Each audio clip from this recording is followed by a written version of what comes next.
You could shuffle the flashcards so they were no longer in chronological order, and then test yourself by putting them back in order from memory. The second thing I want to go on to now is basically the key to revision. It's something that really revolutionized the way I revise. This is so cool. I've got like a ring light, guys. It looks really cool. Oh Lord Jesus. Guys, I do have hair, by the way. This is like my natural hair we've taken out. I need to get it like relaxed, but yeah, don't hate, guys, I do have hair. All right, sick, let's go on with this.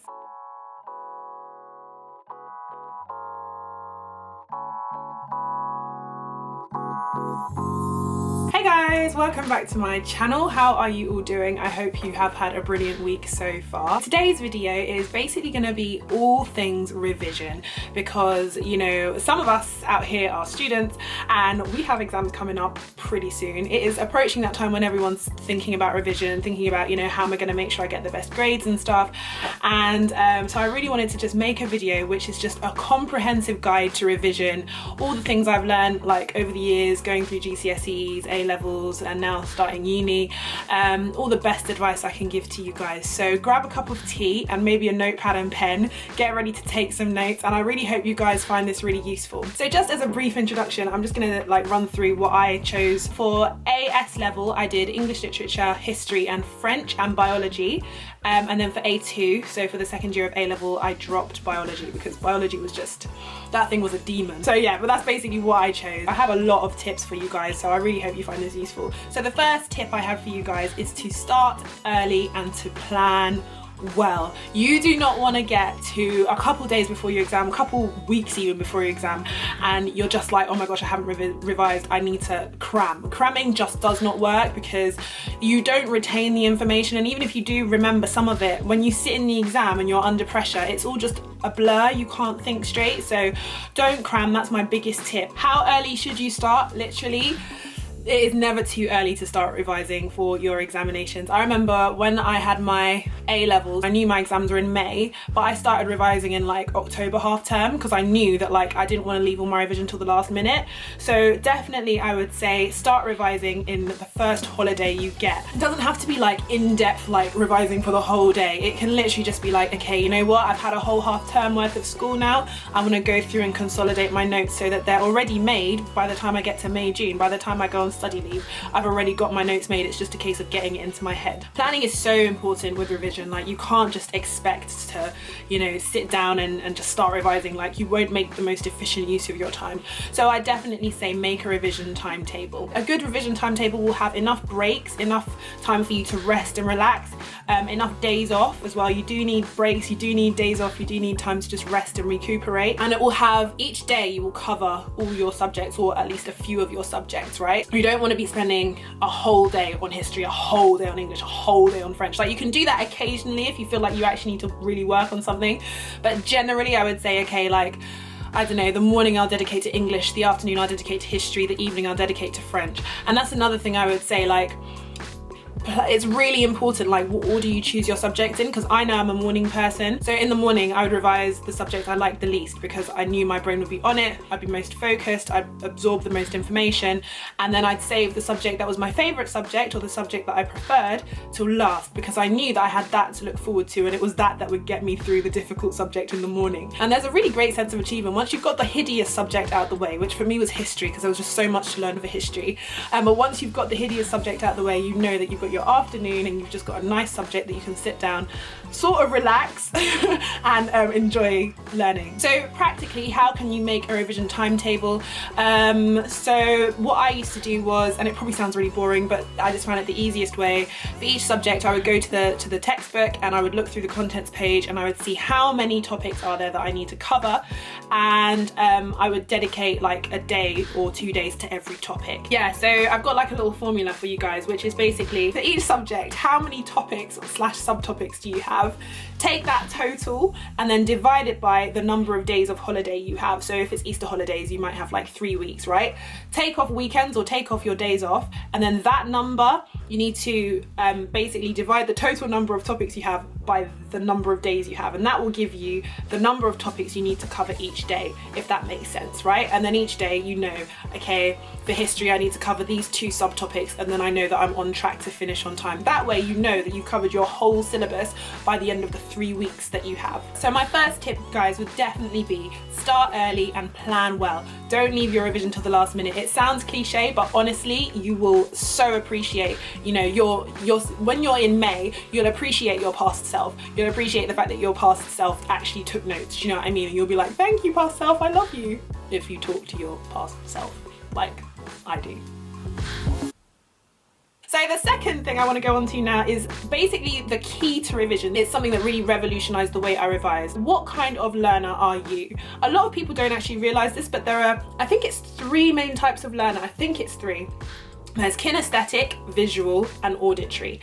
Kinesthetic is basically, these are the people that learn by doing, right? They tend to like practical subjects like physics, PE, design and technology, IT. They tend to be the people who fidget a lot in class, because sitting and listening to a teacher talk on for hours, they really can't concentrate. They prefer a teacher to demonstrate to them how to do something, rather than just to either give them a printed list of instructions or to read out a list of instructions, which, you know, a visual learner or an auditory learner would prefer. I'll come on to those in a minute. So kinesthetic is basically, do you like being practical? Do you like actively learning? Do you like doing things? By the way, for all these different types of learner, I'm going to put a quiz down below so you guys can just click on that in the description box and find out what kind of learner you are. I remember my history teacher in GCSE, she told us like a really good example of how a kinesthetic learner could revise for history is to get like little flashcards and to write key events down on the flashcards, and then to stick them in different areas of your house. Basically what would happen is you would associate that part of your house with that particular period of history. But if you've got an event that happened in history and you need to remember the sequences of events, or you need to remember a timeline, write down all the key events that you need to remember and stick them along your wall going down your stairs in your house. Like obviously, unless you live in a bungalow. Every time you walk down the stairs, you'll see all the flashcards, go through and read the flashcards. And what will happen is when you get in that exam and you get a question on that event and you have to remember all the different things that happened, in your head, you'll walk down your stairs at home and you'll remember the different events. Another example of a revision idea, playing a game of Snap with those same flashcards. So, you know, for history, you might have a set of flashcards with dates, key dates, and then a set of flashcards with all the events that happened on those dates. And then you've got to match up the date to the event. Simple things like that. And it will stick in your head. By the time you get to the exam, you'll remember, okay, 1066, the Battle of... What was that battle? What was that famous battle? Oh no, this is so bad. Yeah, when that Norman guy came and invaded England, that one, 1066. You'll remember it because you played Snap. The second type of learner I want to talk to you guys about is auditory. And this is basically the type of learner that I am. So an auditory learner prefers to listen, prefers to be told instructions, prefers to hear them. I like music and I like languages because those are 2 subjects that are very much focused on listening. So I have some personal revision tips I can give to any of my auditory learners out there. What I used to do and what I still do is I would record myself reading out the textbook aloud. So I'd give myself like, I don't know, 10 pages to cover in a textbook every day. And I'd use just my phone and I'd have my voice recorder and I'd record myself reading out these 10 pages. And then the next day I would take notes from that recording. And then I'd also write flashcards with key points from those notes. So basically you end up with a recording of your entire textbook that you can listen to anywhere, on the bus, during your commute, whatever. You also end up with comprehensive notes taken from your recording, and it's only the most important things you'll have in those notes because your brain will filter out the stuff you don't need to know, the waffle that you tend to copy if you're just copying out notes. So you have comprehensive notes, and then you also have flashcards with like really key condensed notes for every single topic in that textbook, and it works. And I found that I remembered information more and I filtered information more when I heard it said to me, when I heard it recorded, rather than when I just had to sit and read a textbook. And so the third set of learners are visual learners. These guys are the people who like to see. They like colour. Visual learners might remember a picture of a historical figure on a page in their textbook, and then they might remember facts about that historical figure because of that picture. An auditory learner will hear a date, a historical date, and remember the date from hearing it. A visual learner will see the date written and remember the date from seeing it. They'll actually picture the date. You guys, if you guys are visual learners, tailor your revision to visual things, right? Use colour, mind maps. In English, for example, associate key themes with key colours. So what I did for my A2 English was we studied 3 texts, and part of the requirement for our exam was that we remembered critical quotes. So not just quotes from the text, but actually quotes from critics, who are basically just people who have read the text and have opinions on it, right? So I had to remember for 3 texts a set of quotes from critics. That's a lot of quotes to learn. So what I did was I had 3 sets of cards, little flashcards. You can buy them in WH Smith. Yeah, they're really cheap. I would have 3 sets of cards and I colour coded them. So we studied Tess of the D'Urbervilles, The Great Gatsby and Rapture, which is like a collection of poems by Carol Ann Duffy. So I had pink for Rapture, for all my quotes on Rapture. They'd be written in pink and I'd stick them on my wall. I'd have green for The Great Gatsby, and then I'd have, was it orange? I think it was orange for Tess of the D'Urbervilles. Stuck them all on my wall. What that meant was that in the exam, when I had about 300 quotes going through my head and I had to pick a quote for this particular point I was making at this moment in this essay, in this exam, I knew that, okay, I'm writing about Tess, so I just filter immediately. I'm not focusing on the green flashcards on Gatsby or on the pink flashcards on Rapture. I'm focusing on the orange flashcards. It just reduced the number of quotes flying around my head in that moment to the orange quotes, and then I just remembered, okay, I've got like 10 quotes, which one was it? It just makes it easier to filter through. Basically, when you're revising, you just want to make things as easy for yourself in the exam as possible, right? So if you can reduce the amount of thoughts going through your head at a given moment and be able to focus on what you need to write, that's brilliant. So they're the 3 types of learners: visual, kinesthetic and auditory. And like I said, I'll link in the description box a quiz and maybe some articles or something for you guys to look up and find out what type of learner you are. It is possible, I will say, it's possible to be more than one type of learner, but usually there's a predominant one. But that is the main key to revision, and making sure your revision is efficient and effective and that you're actually absorbing information. Because let's face it, no one likes sitting down and spending hours copying out notes from a textbook. The 3rd tip I can give you guys is practice papers. Timed practice and practice papers. Usually, you know, if you go onto your exam board's website, you can find past papers, and that is literally the best, most effective way to kind of mimic being in the exam situation, in the exam atmosphere. Because when you get to the exam room and you're sitting down, you want to feel as comfortable as possible. And if you've not looked at an exam paper before for your subject, you're not going to feel very comfortable. You're not going to know how to get around it, how to access it. You're not going to know what kind of question is coming first. It's really important for sciences because sciences and maths there's a correct answer. Do you know what I mean? Every question there is a right and a wrong answer. The more you do practice papers and look at the mark scheme, the more you'll learn what the examiners are looking for. But also for humanities, essay practice is so key. You know, can you argue a point? Can you produce a point on the spot, and can you argue it convincingly? The more you practice, the better you'll get at that.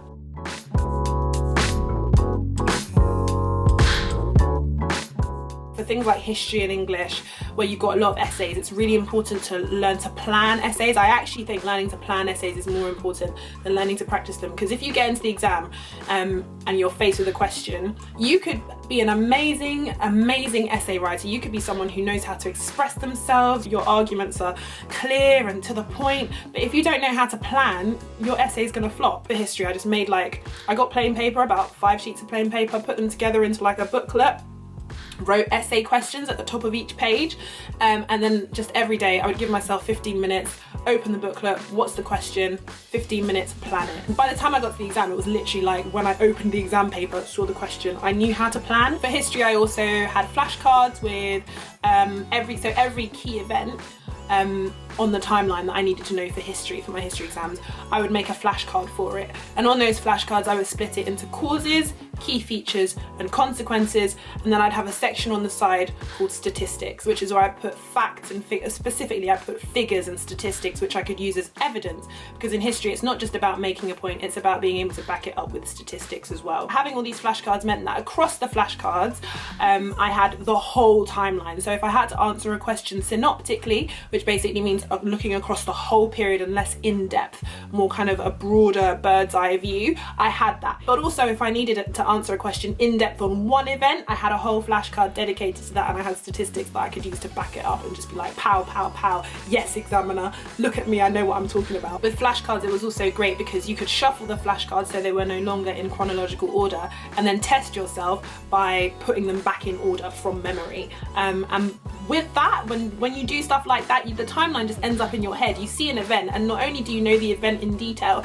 you also know the event that came before, you know the event that came after, and you know statistics for all 3 events. It's actually crazy. Like, you guys have to realize that your brain is such a powerful part of your body. Like, we only use like 1% of it, and it's by doing things like this that we really, you know, see how amazing our memory is, and the fact that, you know, we can and you can hold and retain a lot more information than you probably think. With sciences and maths as well, you know, practice papers are really important because it's about getting the timing right and learning how much time you should spend on each question. It's about getting a feel for the overall amount of time you have when you're sitting in the exam, but it's also about little things like, you know, learning how to recognize, well, what part of the syllabus is being tested in this question, because they don't put questions in for no reason. Every question is designed to test a part of the syllabus which you should hopefully have covered in your lessons, and you will have the tools once you've finished your course to attack every question in that paper.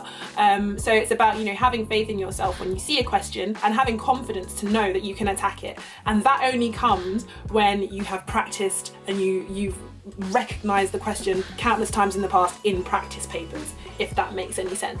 My hair is sticking out, guys, ignore my hair please, I beg. I will look fleeky soon. And it's little things like practicing the wording of things that comes from, you know, doing past papers and stuff.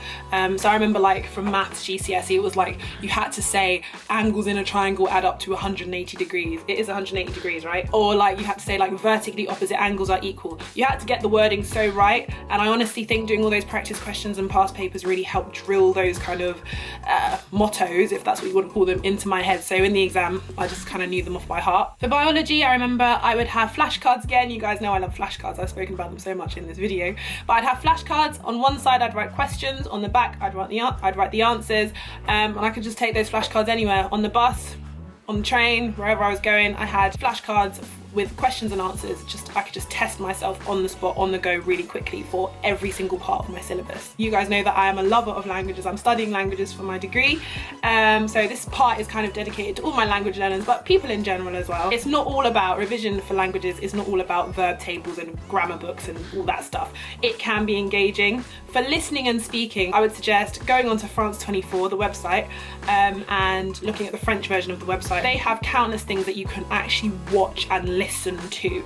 There's a really good program. If you go to Émission, in there's one called Le Paris des Arts, which is like my Paris of art. I will link it in the description box below if I can, but you basically watch this presenter and she walks around Paris with a celebrity and they talk about the celebrity's career and their favourite parts of Paris, and it's really engaging. You're learning about Parisian culture whilst listening to French, and it's by doing engaging things like that that not only will you pick up more vocabulary, but you'll also develop a better ear for the language and a better, more authentic accent. And then for reading and writing, I definitely suggest looking at articles online in the target language, and make sure it's, you know, they're articles on something you're interested in. So recently we had a supervision on an article based on Formation by Beyonce, and obviously like everyone loves Formation, so it was really easy to talk about it, and it was really easy to, you know, we learned vocab and stuff. We were reading a long article, but it was more engaging and we learned more because it was on a subject that we really enjoyed. So yeah, guys, whew, that was like, I'm actually out of breath because I feel like I just gave you guys so much information, but I hope that was helpful. They are literally all my revision tips for you guys. Quick recap: start early and plan well, do not cram. What kind of learner are you? Visual, auditory, kinesthetic? Check it out there's a quiz linked in the description box below. The last bit was just me kind of talking about how I revise, how you guys can revise different revision ideas. I really hope that was helpful. If you've got exams coming up, I wish you guys all the best. But until my next video, guys, thank you so much for watching. Bye! Whew, I finished! Time to talk to their teachers. Oh, I should have. Guys,